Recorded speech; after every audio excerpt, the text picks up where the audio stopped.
বাদশাহ ফয়সাল ইনস্টিটিউট আধুনিক ও নৈতিক শিক্ষার সমন্বয়ে সুনাগরিক তৈরির লক্ষ্যে পরিচালিত একটি ঐতিহ্যবাহী শিক্ষা প্রতিষ্ঠান।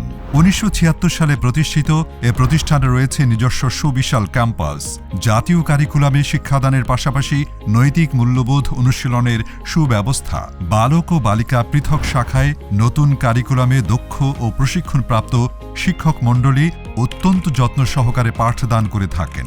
আবাসিক অনাবাসিক ছাত্রছাত্রীদের জন্য আলাদা ক্লাসরুম, লেখাপড়া খেলাধুলার পাশাপাশি বিনোদনের জন্য রয়েছে ব্যাপক সাংস্কৃতিক কার্যক্রম। বিজ্ঞানমনস্ক আগামী প্রজন্ম তৈরির জন্য আমাদের রয়েছে আধুনিক বিজ্ঞানাগার। বাদশাহ ফয়সাল ইনস্টিটিউট, শ্যামলী, মোহাম্মদপুর, ঢাকা ১২০৭। মোবাইল 01309 108263।